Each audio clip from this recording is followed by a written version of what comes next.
वो आपको जल्दी एक्सपायर करने में मदद करेगा। बैठे रहे तो कम मोबिलिटी करते हो, एक्सरसाइज नहीं करते तो बॉडी में आपका फैट बढ़ता है। क्या पॉइंट आएगा फूड हैबिट्स में। नमस्ते। एज़ोस्पर्मिया एक बहुत बड़ा प्रॉब्लम बनता जा रहा है बहुत सारे मेन में, बहुत सारे मेल में। इवन बिल्कुल यंग एज में जब फर्टिलिटी बिल्कुल पीक में होना चाहिए तब एज़ोस्पर्मिया की प्रॉब्लम आ रही है। एज़ोस्पर्मिया अगर स्पर्म काउंट बहुत लो है या तो बिल्कुल जीरो है, मेडिसिन चल रहा है, आयुर्वेदिक ट्राई कर लिया, एलोपैथिक ट्राई कर लिया, होम्योपैथिक ट्राई कर लिया, लेकिन परमानेंट सोल्यूशन नहीं मिल रहा। कभी 0 से 1.5 हो जाता है, 2 मिलियन हो जाता है, फिर पूरा डाउन आ जाता है। और इसके चक्कर में कई बार जो हमारे बहन है वो परेशान हो जाते हैं, क्योंकि कई बार ऐसे भी केसेस होते हैं कि मेल्स ने चेक ही नहीं कराया और ये मान लिया जाता है, ये आम तौर पे इंडियन फैमिलीज में मैंने देखा, मान लिया जाता है कि जो लेडी है उसकी वो ही कुछ प्रॉब्लम होगा तो चेक उसका कराया जाता है। सपोज पीसीओडी आ गया, थोड़ा बहुत सिस्ट आ गया तो पूरा ब्लेम उस पर आ जाता है कि हाँ इसके वजह से बच्चे नहीं हो रहे। आईवीएफ फेल हो गया तो भी इसके वजह से। इसमें बराबर की जिम्मेवारी जो है मेल का भी होता है। ये जो अगर मेरे जो कुछ बहन है अगर इस वीडियो को सुन रहे हैं तो अपने हस्बैंड्स को भी समझाए, काउंसलिंग करवाइए कि हाँ एज़ोस्पर्मिया जो है या तो स्पर्म काउंट लो है, स्पर्म की मोर्टेलिटी कम है, ये बहुत इंपॉर्टेंट होता है एक सक्सेसफुल प्रेगनेंसी के लिए। और मैं हर बार बोलता हूँ कि नो आईवीएफ योगा से हो सकता है, नो आईवीएफ हम योगा से कर सकते हैं। 99% लोगों को, कपल को, मुझे लगता है और मैंने एक्सपीरियंस किया है इसलिए लगता है कि इतने सालों के एक्सपीरियंस के बाद बोल रहा हूँ कि आईवीएफ की ज़रूरत नहीं पड़नी चाहिए। नेचुरली थोड़ा बहुत योग और थोड़ा बहुत लाइफस्टाइल चेंजेस से वो अपना बेबी पा सकते हैं। और इस मुहिम में थोड़ा सा आज बताने चाहूँगा कि ऐसे कौन कौन से हैबिट है जो आपके स्पर्म काउंट को बिल्कुल ख़त्म कर दे रहे हैं। स्ट्रैगरिंग पॉइंट में आपको बताने वाला हूँ कि पिछले 40 सालों में एवरेज जो स्पर्म काउंट है मेल का ओवरऑल अक्रॉस द बोर्ड, खाली इंडिया में नहीं, अक्रॉस द बोर्ड वो 50% डाउन हो चुका है। तो आप सोच सकते हो कि कुछ ना कुछ प्रॉब्लम तो है। ओवरऑल अगर अक्रॉस द बोर्ड सभी का डाउन जा रहा है, कुछ तो प्रॉब्लम हमारे लाइफस्टाइल में है। तो 5 ऐसे हैबिट, कुछ चीज़ें आपको ऑलरेडी पता होंगी, अगर आप इस चीज़ से परेशान हो तो बहुत वीडियोस आपने देखा होगा, कुछ चीज़ें आपको पता होगा, लेकिन मैं गारंटी के साथ बोलता हूँ कुछ ऐसी भी चीज़ें होगी जो बिल्कुल किलर है, साइलेंट किलर, जिसके बारे में मैं बात करने वाला हूँ, वो आपको पता नहीं भी होगा। तो वीडियो को पूरा सुनिए, थोड़ी देर हस्बैंड वाइफ शांति से बैठिए और इस चीज़ में वर्कआउट कीजिए, नोट डाउन कीजिए कि आपके अगले 6 महीने में किन किन चीज़ों को बिल्कुल नो कर देना है, बिल्कुल मना कर देना है। तो ऑब्वियसली पहला पॉइंट आएगा फूड हैबिट्स में। तो स्पर्म काउंट को बढ़ाने के लिए क्या क्या खाना है, इसके ऊपर तो इंटरनेट में हज़ारों वीडियोस हैं, लेकिन क्या क्या आपको इमीडिएटली बंद करना है ये सुन लीजिए। स्पेशली मैं आज मेल के पर्सपेक्टिव से बात कर रहा हूँ तो इसमें मैं बोलने वाला हूँ कि स्मोकिंग को इमीडिएटली बंद कर दीजिए। ठीक है, स्मोकिंग का कोई भी अच्छा इफेक्ट आपके बॉडी में नहीं है, स्पर्म काउंट पे तो डायरेक्टली इसका नेगेटिव इफेक्ट है। और नॉट ओनली स्पर्म काउंट, आपका इरेक्टाइल डिसफंक्शन मतलब इरेक्शन ठीक से नहीं आना, प्रीमेच्योर इजैकुलेशन, इसमें भी निकोटिन का बहुत बड़ा हाथ है क्योंकि आपके प्रोस्टेट ग्लैंड को वीक कर देता है। तो स्मोकिंग इमीडिएटली बंद। स्पर्म का जो जीन है उसको भी निकोटिन खराब कर देता है, जेनेटिक फ्रेगमेंटेशन जिसको बोलता है, तो डायरेक्टली ऑक्सीडेटिव स्ट्रेस आपके बॉडी में बहुत बढ़ जाता है। तो स्मोकिंग बिल्कुल बंद। अगर आपको बेबी चाहिए, आप इस चीज़ को प्रायोरिटाइज करते हो तो स्मोकिंग बिल्कुल बंद। Second thing alcohol consumption. तो अल्कोहल कंजम्पशन वो भी बिल्कुल अच्छी बात नहीं, और एज ए योगा इंस्ट्रक्टर हम तो बिल्कुल ही मना करेंगे, जीरो कर देना चाहिए। लेकिन स्टडीज़ बताता है, मॉडर्न स्टडीज़ बताते हैं कि अल्कोहल कुछ हद तक, थोड़ा बहुत हद तक आप ले सकते हो। कितना? अगर आप हफ्ते में वीकली 30 ml लेते हो, वीकली 50 ml तक लेते हो तो उतना ज़्यादा आपको डैमेज नहीं करेगा। लेकिन क्योंकि मैं 20 साल खुद फौज में था, इंडियन एयरफोर्स में, हैवी से हैवी ड्रिंकर हमने देखा है। मैंने आज तक अपने पूरे 20 साल में नहीं देखा कोई ऐसा आदमी जो ड्रिंक करने बैठता हो और हफ्ते में केवल 30 to 40 ml ही लेता हो। कोई ड्रिंक करने बैठेगा जिसको स्टैंडर्ड सिविल में एक पैक बोला जाता है, तो बाहर में जो लोग जाते हैं 50-60 ml तक लेते हैं और मल्टीपल टाइम लेते हैं, तब जाके उनको थोड़ा सा फील आता है कि हाँ आज हमने पार्टी की। तो यही प्रॉब्लम है, जब आप इसको लिमिटेड वे में कर ही नहीं सकते तो इसको बिल्कुल बंद कर दो। क्योंकि लिमिटेड वे में करना, स्टडीज़ जो बोल रहा है कि लिमिटेड दारू पीने से नुकसान नहीं होता, मैं बिल्कुल रॉ लैंग्वेज में बोल रहा हूँ, फौजी लैंग्वेज में, तो लिमिटेड दारू पीने वाला कोई कॉन्सेप्ट एग्जिस्ट ही नहीं करता। It's true. आप अगर ड्रिंक करते हो तो आप मेरी बातों से रिलेट कर पाओगे कि देयर इज़ नथिंग कॉल्ड कि लिमिटेड। वो लिमिटेड के नाम पे भी आप 2-3-4 पैक पी ही जाते हो, तो वो डायरेक्टली डैमेज कर देता है, स्पर्म के प्रोडक्शन को ही बंद कर देता है, बहुत लो कर देता है। तो इससे आप बाहर निकल जाइए। निकलने का समय आपको थोड़ा दृढ़ प्रतिज्ञ होना पड़ेगा, थोड़ा मेंटल स्टेमिना आपको चाहिए, लेकिन आप देखिए किस कारण से आप इसको कर रहे हो। आपके लिए कौन सा ज़्यादा प्रायोरिटी है? आधे 1 घंटे का पार्टी, आधे 1 घंटे का मज़ा या बच्चा? अगर बच्चा आपका प्रायोरिटी है तो इतना छोटा सा बदलाव तो आप कर सकते हो। मैं नहीं बोलूँगा सेक्रीफाइस अच्छी चीज़ों की जाती है, ये तो आप अपने आपके लिए अच्छा करने वाले हो, राइट। और एक बार अगर छोड़ दोगे ना, इट्स नॉट वेरी टफ।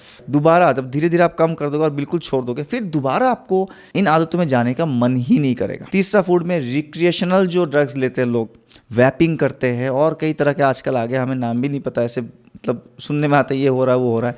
तो किसी भी तरह का ड्रग जो भी बॉडी में नेचुरल चीज़ें नहीं जा रही है, केमिकल बेस्ड जो भी चीज़ें बॉडी में आप डाल रहे हो, वो सारी चीज़ें बॉडी एज ए एलर्जेंट ही लेती है, एलियन प्रोडक्ट्स है बॉडी के लिए, तो ये स्पर्म काउंट को ख़राब करता है।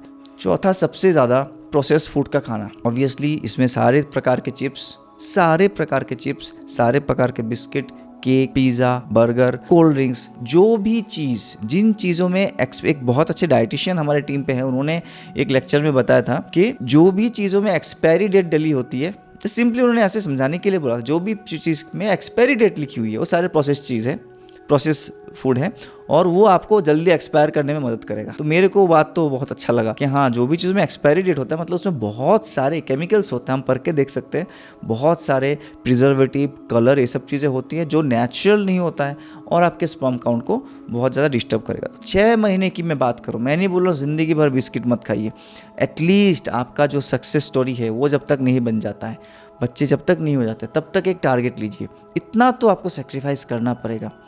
बिस्किट नहीं खा के कोई डिप्रेशन में आ गया, पिज़्ज़ा नहीं खा के कोई डिप्रेशन में आके मर गया, ऐसे कहानी आपने बहुत कम सुना होगा। लेकिन बच्चे नहीं होने के कारण से बहुत ज़्यादा डिप्रेशन हो जाना, बच्चे नहीं होने के कारण से फैमिली में, आपस में, हस्बैंड वाइफ में रिलेशनशिप परमानेंटली डैमेज हो जाना, इस तरह की कहानी डेली सुनने को आ रही है। और मैं तो ज़्यादा सुनता हूँ क्योंकि मेरे पास बहुत कॉल्स आते हैं, मैसेजेस आते हैं। तो ये छोटी मोटी सेक्रीफाइस करने के लिए तैयार हो जाइए। तो ये कुछ खाने पीने के बारे में। फैट बहुत इंपॉर्टेंट, इनफैक्ट घर पे जो आपका कुकिंग ऑयल आप यूज़ कर रहे हो, प्रोसेस फूड किस लिए मैंने मना किया, एक तो मैंने प्रिजर्वेटिव का बोला था, और ट्रांस फैट बहुत ज्यादा होता है जो कि नेचुरल फैट नहीं होता है, हैवी केमिकल प्रोसेस के थ्रू जाता है। लेकिन जो आप नॉर्मल रिफाइंड तेल घर पे यूज कर रहे हो ना, वो भी तो वही चीज है, वो भी ट्रांस फैट ही, उसमें बहुत मात्रा में केमिकल्स होता है। तो जितना भी नेचुरल रॉ ऑयल जो इंडिया में ट्रेडिशनली ऑयल यूज होता था, कोल्ड प्रेस कोकोनट ऑयल आप ले सकते हो, देसी घी का इस्तेमाल आप कर सकते हो, हाई हीट में तेल को मतलब फ्लेम बना के फिर खानों को ना पकाएं। आप जो भी रॉ तेल है, ठीक है, मस्टर्ड ऑयल, तिल का तेल, बादाम का तेल या तो नारियल का तेल, इस तरह का जो आपका लोकेलिटी में अवेलेबल है उस तेल को यूज कीजिए। रिफाइंड तेल को 6 महीने के लिए टाटा बाय बाय कर दीजिए। कुछ ये छोटे डाइटरी चेंजेस, डाइट में साग सब्जी बहुत सारे आपके होने हैं। तो क्या क्या खाना है इसके ऊपर मैंने बहुत अच्छे 2 वीडियो बनाए हैं, सुपर फूड मेल फर्टिलिटी के, वो दोनों वीडियो को चेक कीजिए।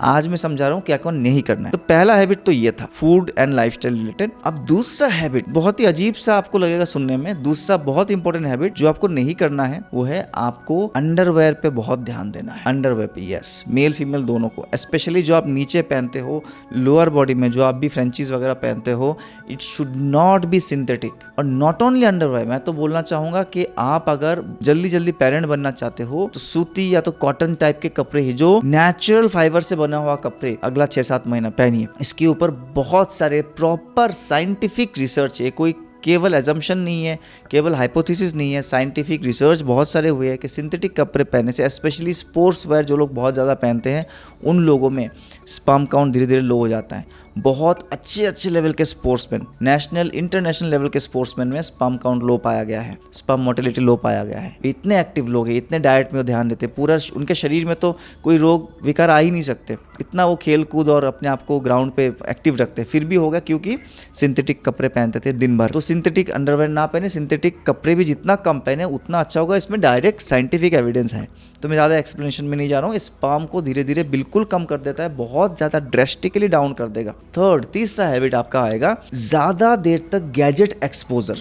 गैजेट एक्सपोजर में बहुत सारे गैजेट्स आते हैं। आईटी सेक्टर के लोगों में, कॉल सेंटर, आईटी सेक्टर जो ऐसे जॉब्स करते हैं, उन लोगों में स्पर्म काउंट बहुत ज़्यादा कम है कंपैरेटिवली टू मेल, जो लोग गैजेट की तरफ ज़्यादा एक्सपोज नहीं है। क्यों? रेडिएशन, वाईफाई का रेडिएशन, बहुत तरह का रेडियो सिग्नल्स का रेडिएशन, इससे क्या होता है आपका जो स्पर्म प्रोडक्शन है बॉडी का ड्रेस्टिकली डाउन होता है। वाईफाई जोन, अगर आप हाई वाईफाई जोन में काम करते हो, दिन भर आप लैपटॉप कंप्यूटर इन सब से घेरा हुए हो, तो आपका स्पर्म काउंट डाउन जाएगा ही जाएगा। ज़्यादा देर बैठे रहने का एक और नुकसान है, जो ज़्यादा देर आप बैठे रहते हो, कम मोबिलिटी करते हो, एक्सरसाइज नहीं करते, तो बॉडी में आपका फैट बढ़ता है। बेली फैट है आपका और थाई फैट है, इसका डायरेक्ट रिलेशनशिप है आपके हार्मोनल प्रोफाइल से। अगर आपका body fat, belly fat specially बहुत ज़्यादा है, तो क्या होता है, ये जब आप टेस्टोस्टेरोन प्रोडक्शन भी करते हो ना, उस टेस्टोस्टेरोन को एस्ट्रोजन में बदल देता है। एस्ट्रोजन बेसिकली लेडीज़ में ज़्यादा होना चाहिए, मर्दों में ज़्यादा होना नहीं चाहिए, तो इसीलिए आपका स्पर्म काउंट डाउन चला जाता है। ये एक बहुत बड़ा विशियस सर्कल है। तो एक्सरसाइज करना, मोबिलिटी करना, चलते फिरते रहना और बॉडी फैट को मैनेज करना इसलिए बहुत ज़्यादा ज़रूरी है। आप अपना जॉब तो नहीं चेंज कर सकते, ना ही आप वाईफाई जोन से बाहर आके काम कर सकते हो, लेकिन इसको कंपेंसेट करने के लिए आपको उतना ही ज़्यादा मात्रा में एक्सरसाइज, प्राणायाम करना पड़ेगा। प्राणायाम, मेडिटेशन बहुत ज़रूरी है, ये आपको एक्स्ट्रा करना है। नॉर्मल आदमी करे ना करे, जो इन गैजेट्स से एक्सपोजर है जिनको, उनको तो ज़रूर करना है। और फूड में भी ऐसे हैबिट्स लानी है, एंटीऑक्सीडेंट वाली फूड ज़्यादा खाना है उनको, अपने आप को प्रोटेक्टेड रखने के लिए।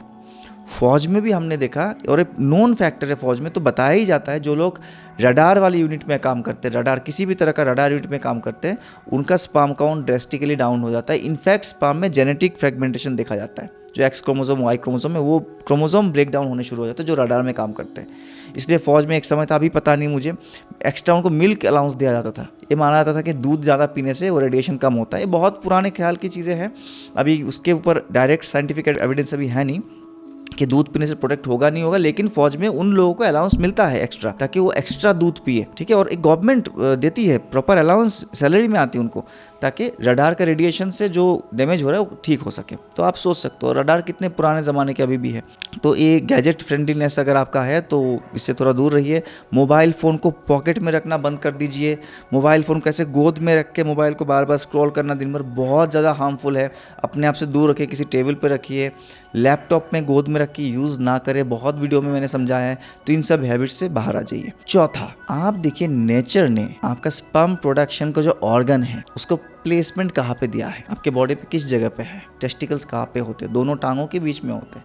और भगवान ने टांगे किस लिए दी है, चलने के लिए, भागने के लिए, दौड़ने के लिए। तो इस सभी चीज़ों का ना एक आपस में मेल बंधन है। हम आज के लाइफस्टाइल में क्या करें, 50 साल पहले क्यों स्पर्म काउंट ज़्यादा था, 50 साल में क्यों, 40-50 साल में क्यों 50% डाउन हो गया, क्योंकि हम लोग चलना ही बंद कर दिया। हम लोगों का मैक्सिमम लोगों का जॉब ऐसा है जो एक कुर्सी में बैठ के पूरा दिन भर बिताना है, 8 से 9 घंटा। तो इसको अगेन, जॉब तो आप चेंज नहीं कर सकते, लेकिन ऑब्वियसली आप बहुत कम चलने लगे हो, आपका वॉकिंग, जॉगिंग या तो योगा, एक्टिव स्पोर्ट्स कुछ भी नहीं है, तभी आपका स्पर्म काउंट डाउन हो रहा है। तो जब भी आप ऑफिस में बैठो, थोड़ी थोड़ी इंटरवल में उठ के, हर 1 घंटे में, आधे घंटे में थोड़ा सा उठो, थोड़ा सा जगह पे स्ट्रेच करो। चेयर योगा के बहुत सारे वीडियो मैंने बनाए कि बैठे बैठे थोड़ा स्ट्रेचिंग कर लो, या तो कॉरिडोर तक जाओ, थोड़ा 1 गिलास पानी पी के आओ, थोड़ा वॉकिंग करते रहो। नहीं हो पा रहा, बिल्कुल स्ट्रिक्ट माहौल है, नहीं होता है, तो अलग से आके जॉगिंग या तो वॉकिंग डेली करो। सिंपल फॉर्मूला है, आपके बच्चे पैदा करने का जो अंग है, जो टेस्टिकल्स है, वो दोनों टांगों के बीच में इसीलिए है। इसका नेचर ने डिजाइन किया। नेचर से बड़ा ना तो कोई साइंटिस्ट है, ना तो बड़ा कोई योगा मास्टर है, ना ही नेचर से बड़ा कोई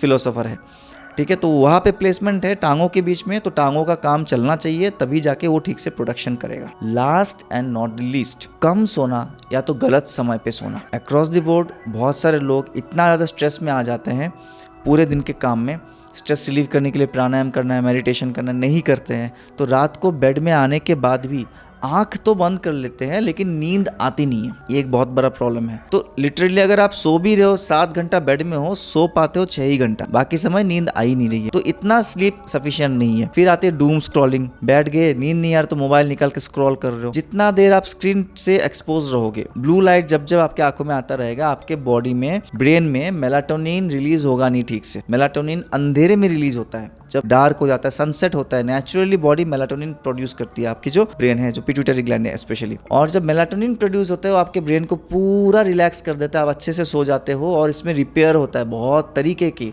हीलिंग होती है। वो आप अलाउ ही नहीं कर रहे हो क्योंकि आप कम सो रहे हो और लाइट से एक्सपोज हो सके तो एटलीस्ट 9:30 या तो 10 o'clock के बाद बिल्कुल भी अपने आप को किसी भी प्रकार के स्क्रीन या तो ब्लू लाइट से एक्सपोज ना करें। शुरू में थोड़ा प्रॉब्लम होगी। जब आप देखोगे ना आप अपने स्लीप के टाइम को आगे कर रहे हो, थोड़ा सा आगे फ्रंट में लेके आ रहे हो, तब ऑटोमेटिकली आप सुबह भी जल्दी उठने लगोगे। अब रात को आप सोते सोते 1:30-2 बजा देते हो वेब सीरीज़ देख के, इसलिए सुबह उठते हो 7, साढ़े 7, 8 बजे। ये भी गलत टाइमिंग है, क्योंकि बॉडी का जो सेरोटोनिन का प्रोडक्शन है वो सनसेट के साथ साथ ही स्टार्ट होता है और धीरे धीरे एक पीक आवर में जाता है और एक स्टेगनेंट तरीके से जाता है। प्रॉपर साइंटिफिक स्टडीज़ है इन चीज़ों के ऊपर। तो जो सुबह बहुत लेट उठने वाले हैं उनके बॉडी में जो सर्कैडियन रिदम है वही ठीक से स्टार्ट नहीं होता और सेरोटोनिन प्रोडक्शन भी डिस्टर्ब रहता है। ये सारी चीज़ें रिलेटेड है आपके स्पर्म प्रोडक्शन से। पिट्यूटरी हार्मोन जो है वही एलएच हार्मोन को भी रिलीज़ करता है, जो है ल्यूटिनाइजिंग हार्मोन, जो आपके टेस्टोस्टेरोन प्रोडक्शन में मदद करता है।